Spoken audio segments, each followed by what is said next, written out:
आज की वीडियो में हम पिट्यूटरी ग्लैंड से स्रावित होने वाले सेक्रेट होने वाले जितने भी प्रकार के हार्मोन्स होते हैं उनको बहुत ही ध्यान से समझने वाले हैं। पिछली वीडियो इसी टॉपिक के ऊपर कई हजार साल पहले बनाई गई थी, उसी टॉपिक का यह सेकंड पार्ट है। आज की वीडियो में हम देखेंगे कि किस तरीके से एंटीरियर पिट्यूटरी के कितने पार्ट होते हैं, वो तो हमने पिछली वीडियो में ही देख लिया था। आज बस इतना समझेंगे कि उन पार्ट्स के थ्रू किस प्रकार के हार्मोन्स का सेक्रेशन होता है, यही समझने की कोशिश करेंगे। तो आइए स्टार्ट करते हैं। हमने पिछली वीडियो में समझा था कि एंटीरियर पिट्यूटरी से मेनली 6 से 7 टाइप्स के हार्मोन्स का सेक्रेशन होता है और पोस्टीरियर पिट्यूटरी से मेनली 2 टाइप्स के हार्मोन्स का सेक्रेशन होता है। उन्हीं के कार्यों के बारे में आज हम एक एक करके बात करेंगे। सबसे पहले बात करते हैं ACTH की। अच्छा, आपके मन में किसी प्रकार का डाउट ना आए तो मैं आपको जो इस वीडियो को यहाँ से देख रहे हैं, पिछली वीडियो नहीं देखें, वो ध्यान दें कि ये एंटीरियर पिट्यूटरी से स्रावित होने वाले हार्मोन्स का नाम है, ठीक है। और पोस्टीरियर पिट्यूटरी से सिर्फ 2 प्रकार के हार्मोन्स का सेक्रेशन होता है, देख रहे हैं। और ACTH हार्मोन का सेक्रेशन एंटीरियर पिट्यूटरी से होता है। बात खत्म। अब बात आती है कि ACTH को और भी किस नामों से जाना जाता है। सबसे पहले समझिए कि ACTH का मतलब क्या है। तो A से होता है एड्रीनो, C से कॉर्टिको, T से ट्रॉपिक और H से हार्मोन। इस तरीके से एड्रीनो कॉर्टिको ट्रॉपिक हार्मोन, इसी को शॉर्ट फॉर्म में ACTH कहते हैं। इसका दूसरा नाम कार्टिकोट्रोफिन के भी नाम से जाना जाता है। ये सारी चीज़ें अपने मन में बिल्कुल क्लियर रखिएगा। अब समझिए इसका वर्क क्या है। तो ACTH plays a role in how your body respond to stress, यानी कि ACTH एक रोल प्ले करता है कि जब आपकी बॉडी स्ट्रेस में हो तो किस तरीके से उसको रिस्पॉन्ड करना है। It stimulates your adrenal gland to produce cortisol. ये आपकी जो एड्रिनल ग्लैंड है, जो कि किडनी के जस्ट ऊपर पाई जाती है, उस एड्रिनल ग्लैंड को प्रोत्साहित करता है कि भैया तुम कार्टिसोल का प्रोडक्शन करो। कार्टिसोल यानी कि ऐसा हार्मोन जो स्ट्रेस को कम करने का काम करता है। और इस हार्मोन्स का सेक्रेशन कौन करता है? एड्रिनल ग्लैंड करती है। और उस एड्रिनल ग्लैंड को प्रेरित कौन करता है?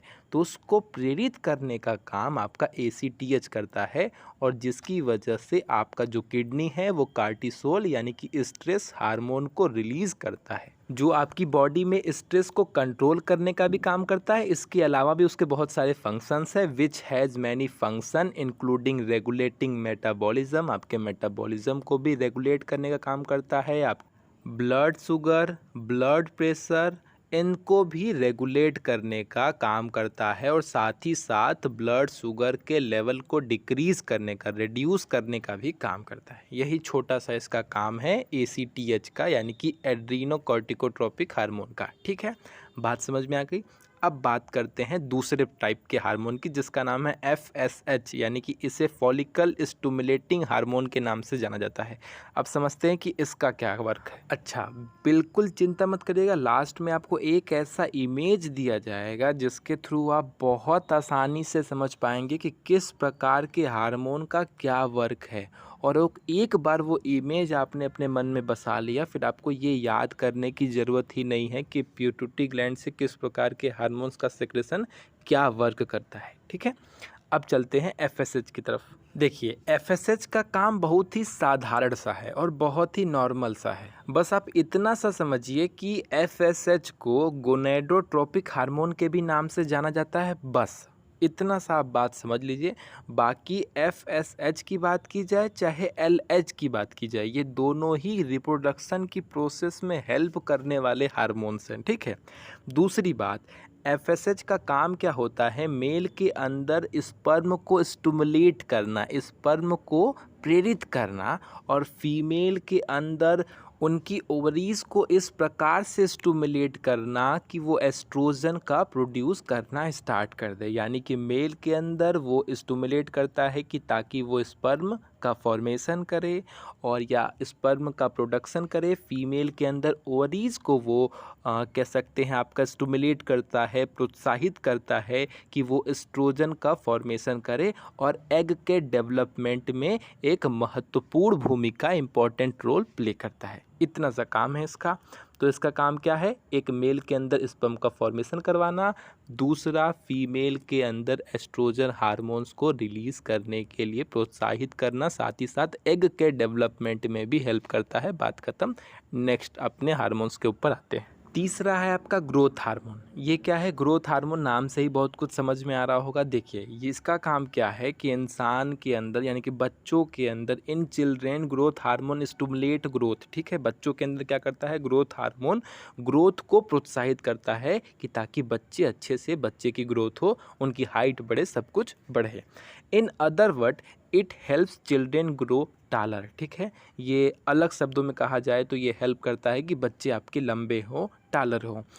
In adults growth hormone helps maintain healthy muscles and bones and impact fat distribution. ठीक है, जो एडल्ट्स हैं उनके अंदर ग्रोथ हार्मोन उनके मसल्स को हेल्दी रखने में, उसको मेंटेन करने में और फैट के डिस्ट्रीब्यूशन में हेल्प करता है और साथ ही साथ बोन्स के भी मेंटेनेंस में हेल्प करता है। तो अगर हम आपसे कहें कि 100 बात की एक बात क्या है, तो 100 बात की एक बात ये है कि ग्रोथ हार्मोन हमारी बॉडी में हो रही ग्रोथ को मेंटेन करने का काम करता है, उसके ऊपर नज़र रखता है। ठीक है, बात ख़त्म, समझ में आ गई, आगे चलते हैं। तो इसी चीज़ को छोटे में आप ऐसे कह सकते हैं कि responsible for growth and repair of all cells in the body. ठीक है, ग्रोथ के लिए रिस्पॉन्सिबल होता है और बॉडी में जो भी सेल्स हैं उनके रिपेयर के लिए भी यही रिस्पॉन्सिबल होता है। सीधी सी बात है, मैं समझ भी आ गई। बाकी तो मैंने आपको बताया है कि ये फैट के डिस्ट्रीब्यूशन में हेल्प करता है और फैट के रिड्यूस करने में भी, कि कहाँ पे कितनी मात्रा में फ़ैट को बांटा जाए। ठीक है, इन सब चीज़ों पे भी वर्क करता है। अब बात करते हैं LH हार्मोन की, यानी कि लुटेनाइजिंग हार्मोन की। ये भी एक प्रकार का कह सकते हैं रिप्रोडक्टिव हार्मोन है। ये उन्हीं तरीके की क्रियाओं में हेल्प करता है। तो FSH या LH ये दोनों ही रिप्रोडक्टिव टाइप के हार्मोन हैं। इसको भी समझिए कि इनका वर्क क्या है। तो आप चाहे तो इन दोनों हार्मोन्स को कंबाइन करके भी लिख सकते हैं। आप चाहें तो FSH और LH को कंबाइन करके भी लिख सकते हैं, क्योंकि इसे LH को भी गोनेडोट्रोपिक हार्मोन के भी नाम से जाना जाता है। ये बात भी आप बिल्कुल क्लियर रखिएगा। जिस तरीके से FSH को भी गोनेडोट्रोपिक हार्मोन के नाम से जाना जाता था, वैसे ही LH को भी गोनेडोट्रोपिक हार्मोन के नाम से जाना जाता है। इसी वजह से आप इन दोनों हार्मोन्स को कंबाइन करके भी रख सकते हैं, आपको याद करने में। चलिए अब हम प्यार से आपको इसके कार्य को भी बता देते हैं, 2 सेकंड में याद करके 4 सेकंड में चलते बनिएगा। देखिए LH का मेन काम ये है कि LH stimulate ovulation in female, माफ़ कीजिएगा, क्योंकि ओवुलेशन की प्रोसेस फीमेल के अंदर होती है। अब आपके मन में अगर डाउट आएगा, चूँकि आ सकता है कि ओवुलेशन क्या है, ठीक है, कॉमन सा क्वेश्चन है, आ सकता है। ऐसे समझिए जो आपका LH है वो मेंस्ट्रुअल साइकिल में हेल्प करता है और इसके साथ साथ ये आपकी ओवरी को बार बार ट्रिगर करता है कि ये भैया कौन, LH ट्रिगर करता है आपकी ओवरी को कि अरे ये बच्ची थोड़ा एग रिलीज करो, कहीं बैठा हुआ, हम LH के लिए तू एग भी रिलीज ना करो। यानी कि LH आपकी ओवरी को ट्रिगर करता है, स्टिमुलेट करता है, प्रोत्साहित करता है कि वो एग को रिलीज़ करे और यही प्रोसेस ओवुलेशन के नाम से जानी जाती है। यानी कि फीमेल के अंदर LH हार्मोन ओवरी के थ्रू एग रिलीज़ करवाना चाहता है, यानी कि ओवुलेशन की प्रोसेस में हेल्प करवाता है, और मेल के अंदर वो टेस्टोस्टेरोन के प्रोडक्शन में हेल्प करवाता है। बात समझ में आ गई? LH हार्मोन मेन के मतलब फीमेल के अंदर ओवुलेशन की प्रोसेस में हेल्प करता है और मेल के अंदर टेस्टोस्टेरोन के प्रोडक्शन में या उसके स्टिमुलेशन में हेल्प करवाता है कि उसका किसी प्रकार से सेक्रेशन हो, इस चीज़ में हेल्प करवाता है। बाकी तो हमने आपको बताया था कि LH is also known as a gonadotropic hormone because of the role it's play to controlling the function of ovaries and testis. आपको भी पता है, मैंने आपको पहले बता दिया कि इसे गोनाडोट्रोपिक हार्मोन के भी नाम से जाना जाता है और ये क्या करता है, ओवरीज और टेस्टिस के फंक्शंस को कंट्रोल करने का काम करता है। और ओवरीज और टेस्टिस को हम गोनेड के नाम से भी जानते हैं। ये सब बहुत ही कॉमन सी बात है, ज़रा सा भी एक्सप्लेनेशन की ज़रूरत नहीं है। तो मेनली आपने LH का काम समझ लिया। एक आपका फीमेल के अंदर ओवुलेशन की प्रोसेस को स्टिमुलेट करना, दूसरा टेस्टोस्टेरोन के प्रोडक्शन को स्टिमुलेट करना। यही 2 काम है, टेस्टोस्टेरोन का प्रोडक्शन मेल के अंदर और ओवुलेशन की प्रोसेस फीमेल के अंदर। बस यही छोटी सी बात थी, आगे चलते हैं। लेकिन मालिक एक क्वेश्चन हमारे मन में डाउट आता है, जिस तरीके से तुमने कहा कि ओवरीज का फॉर्मेशन, ओवरी एग का फॉर्मेशन करती है। हाँ समझ में आ गया हम क्या पूछना चाह रहा था। उसी तरीके से मेन के अंदर टेस्टोस्टेरोन का फॉर्मेशन कौन कर रहा है? वहाँ पे तो मान लीजिए समझ में आ रहा है कि एलएच हार्मोन जाके ओवरीज को क्या करता है, स्टिमुलेट करता है, प्रोत्साहित करता है, तो ओवरीज उत्साहित होके, खुश होके एग को रिलीज कर देती है। लेकिन एलएच हार्मोन मेल के अंदर किसको जाके प्रोत्साहित और खुश करता है कि वो टेस्टोस्टेरोन को रिलीज करता है? तो यही बता देते तो बड़ा अच्छा होता, हम बड़ा खुश हो जाता। इतनी छोटी सी बात नहीं पता आपको? देखिए, टेस्टिकल यानी कि टेस्टिस के थ्रू टेस्टोस्टेरोन को प्रोडक्शन किया जाता है या टेस्टोस्टेरोन का प्रोडक्शन किया जाता है, तो जाहिर सी बात है ये एलएच हार्मोन टेस्टिकल्स को थोड़ा सा स्टिमुलेट करता है कि भैया टेस्टोस्टेरोन बनाओ ना, थोड़ा सा काम है, बनाओ। आप समझ में आ गई टर्टर? चलिए अब आगे चलते हैं। अगला हार्मोन है प्रोलैक्टिन। नाम सुना होगा प्रोलैक्टिन के ऊपर, हमने बहुत टाइम यानी कि हज़ारों साल पहले एक वीडियो बनाई थी कि प्रोलैक्टिन की ही वजह से फीमेल्स के जो ब्रेस्ट होते हैं, अगर इनका प्रोडक्शन बहुत अधिक मात्रा में हो, इनकी बॉडी के अंदर अधिकता हो जाए, तो ब्रेस्ट का साइज़ थोड़ा बढ़ जाता है, नॉर्मल से थोड़ा एबनॉर्मल हो जाता है अगर इनकी मात्रा ज़्यादा हो जाए तो। और बॉडी में प्रोलैक्टिन अगर थोड़ा ज़्यादा बन जाता है तो प्रेगनेंसी से पहले ही आप मिल्क के प्रोडक्शन को देख सकते हैं। ठीक है, ऐसी कंडीशंस है, ऐसा साइंटिफिकली प्रूवन भी है, ऐसे ही नहीं कहा जा रहा है, वहाँ पे ऐसा प्रूवन भी है कि अगर इसकी मात्रा ज़्यादा हो तो एक टाइम से पहले ही दूध के फॉर्मेशन में ये हेल्प करता है, मिल्क के फॉर्मेशन में हेल्प करता है। ठीक है, बाकी अब टॉपिक पे देखते हैं क्या दिखा हुआ है। तो prolactin stimulate breast milk production after giving birth. ठीक है, बर्थ के बाद ये स्टिमुलेट करता है कि जो हमारा ब्रेस्ट है वो मिल्क का प्रोडक्शन कर पाए। ठीक है, सीधी सी बात है। It can affect fertility and sexual function in adults. बाकी प्रोलैक्टिन आपकी फर्टिलिटी को भी इफ़ेक्ट करता है और एडल्ट्स के अंदर जो सेक्सुअल फंक्शंस हैं, जो उस तरीके के प्रोसेस हैं, उनमें भी अपनी एक महत्वपूर्ण भूमिका निभाता है। अच्छा, एक चीज़ और जान लीजिए, प्रोलैक्टिन आपकी बॉडी में हमेशा प्रेजेंट रहता है। ठीक है, बस इसका सेक्रेशन बस खाली प्रेगनेंसी के टाइम पे बहुत ज़्यादा इंक्रीज़ हो जाता है और वो मिल्क का फॉर्मेशन करता है। ऐसा नहीं है कि वो उस दौरान कहीं विशेष तौर पे आता है, वो आपकी बॉडी में हमेशा रहता है, लेकिन उसकी मात्रा बहुत नॉर्मल होती है और उस दौरान उसकी मात्रा बहुत ज़्यादा बढ़ जाने की वजह से वो कह सकते हैं मिल्क का या जो ब्रेस्ट है वो मिल्क के फॉर्मेशन के लायक हो जाता है। सीधी सी बात है, उम्मीद करता हूँ आप समझ गए होंगे। बाकी जो मैंने वीडियो बताई थी उसमें मैंने ये बताया था कि इनकी मात्रा अगर ज़्यादा हो तो ब्रेस्ट का साइज़ थोड़ा ज़्यादा हो जाता है और अगर इनकी मात्रा कम हो तो नॉर्मल से थोड़ा कम हो जाता है, यानी कि साइज़ के इंक्रीज़मेंट और डिक्रीज़मेंट के ऊपर डिपेंड करता है कि प्रोलैक्टिन किस तरीके से उस इंसान की बॉडी के अंदर प्रेजेंट है। बात ख़त्म। अगले टॉपिक। नेक्स्ट हार्मोन है आपका TSH यानी कि थायराइड स्टिमुलेटिंग हार्मोन। नाम से ही बहुत कुछ समझ में आ गया होगा कि ये थायराइड का प्रोडक्शन करता है। ठीक है, जो आपके मेटाबॉलिज्म को, एनर्जी लेवल को, नर्वस सिस्टम को मेंटेन करने का काम करता है, मैनेज करने का काम करता है। सीधी सी बात है, आप समझ गए होंगे। अब बात करते हैं पोस्टीरियर पिट्यूटरी हार्मोन की। देखिए, बात समझिएगा कि the posterior pituitary is responsible for the storage and secretion of two very important hormones. ठीक है, जो पोस्टीरियर पिट्यूटरी है वो हार्मोन्स के स्टोरेज के लिए और दो बहुत ही महत्वपूर्ण प्रकार के हार्मोन्स के सेक्रेशन के लिए रिस्पॉन्सिबल होता है। ऐसे समझिए कि पोस्टीरियर पिट्यूटरी में किसी प्रकार के हार्मोन्स का फॉर्मेशन नहीं होता है, वो हार्मोन्स का फॉर्मेशन होता है जाकर कहाँ पे, वो हार्मोन्स का फॉर्मेशन हाइपोथैलेमस में होता है और स्टोर आके आपके पोस्टीरियर पिट्यूटरी में रहता है। ये बातें बिल्कुल क्लियर रखिएगा। ठीक है, तो वो कौन से दो प्रकार के हार्मोन्स है उसको देख लीजिए। एक आपका ADH है, दूसरा आपका ऑक्सीटोसिन है।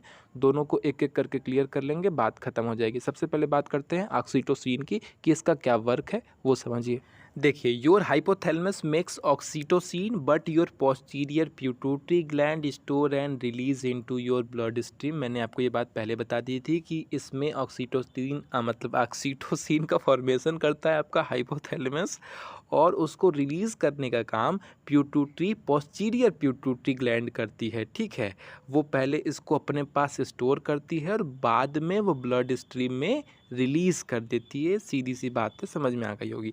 अब समझिए कि ऑक्सीटोसिन का वर्क क्या है। फीमेल के अंदर ऑक्सीटोसिन चाइल्ड बर्थ के दौरान जो लेबर होता है, जो पेन होता है, उस पेन में हेल्प करता है और साथ ही साथ कॉन्ट्रैक्शन में हेल्प करता है कि ताकि वो बच्चा बाहर की तरफ कॉन्ट्रैक्ट हो, कि बाहर की तरफ संकुचित हो, कि बाहर निकल सके। ठीक है, दूसरी बात, ये ब्रेस्ट मिल्क के फ्लो को बढ़ाने में हेल्प करता है और पेरेंट और बेबी के बीच में एक प्रकार के बॉन्ड क्रिएट करने में भी हेल्प करता है। ऐसे समझिए कि उस दौरान, ब्रेस्ट फीडिंग के दौरान, ये मिल्क को बढ़ाने में भी हेल्प करता है। कौन?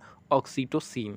बाकी मेल के अंदर का क्या वर्क है इसका? तो मेल के अंदर ऑक्सीटोसिन स्पर्म के मूविंग में, स्पर्म के चलने में हेल्प करता है। बाकी ऑक्सीटोसिन को लव हार्मोन या हैप्पी हार्मोन के भी नाम से जाना जाता है। ये तो बहुत कॉमन सी बात है, लोग जानते हैं, कई बार इस नाम से यूज भी करते रहते हैं। अलग अलग प्रकार के चेहरे भी बना के हंसते हैं कि वो oxytocin, happy hormone, love hormone वगैरह वगैरह। लेकिन आप बात समझ गए होंगे।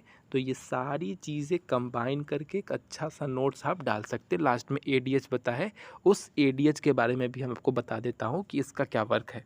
तो एडीएच यानी कि एंटी ड्यूरेटिक हार्मोन, यानी कि इसी को वैसोप्रेसिन के भी नाम से जाना जाता है। तो anti diuretic hormone is actually produce in the hypothalamus and store in the pituitary gland. वही बात है, वही राम कहानी है जो ऑक्सीटोसिन के साथ है। हाइपोथैलेमस इसको प्रोड्यूस करता है, स्टोर करने का काम पिट्यूटरी ग्लैंड करती है, पोस्टीरियर पिट्यूटरी ग्लैंड करती है। ठीक है, it increases absorption of water by the kidney. ये जो किडनी के एब्जॉर्प्शन की जो प्रोसेस है, उसकी मात्रा को इंक्रीज़ कर देता है कि ज़्यादा मात्रा में जो किडनी है वो रीएब्जॉर्ब कर पाए पानी को। ठीक है, एक काम ये करता है, साथ ही साथ ये ब्लड प्रेशर को भी इंक्रीज़ करने का, बढ़ाने का काम करता है। ठीक, या ब्लड प्रेशर को इंक्रीज़ न करके आप कह सकते हैं कि सोडियम लेवल को मेंटेन करने का काम, इसको रेगुलेट करने का काम भी हमारी बॉडी के अंदर कौन करता है? तो एडीएच यानी कि एंटी ड्यूरेटिक हार्मोन या वैसोप्रेसिन का काम है। उम्मीद करता हूँ सारी चीज़ें आप समझ गए होंगे। अब एक प्यारा सा चित्र आपके सामने रख रहा हूँ। ये चित्र ही आपको पूरा जो हार्मोन है वो 1 मिनट में समझा देगा, इसके वर्क को भी बता देगा। बस आपको 2-3 बार इस चित्र को अपने मन में बैठाना है और सारे हार्मोन्स की कहानी ख़त्म। तो उम्मीद करता हूँ वीडियो आपको पसंद आएगी, बहुत ज़्यादा ही पसंद आएगी। और ये मैं जो चीज़ें हैं मैं इनको समझा नहीं रहा हूँ, एक शॉर्ट्स के माध्यम से ज़रूर समझा दूँगा, आज नहीं समझाऊँगा। आप देख के खुद से समझिए, समझ जाएंगे। Tata bye.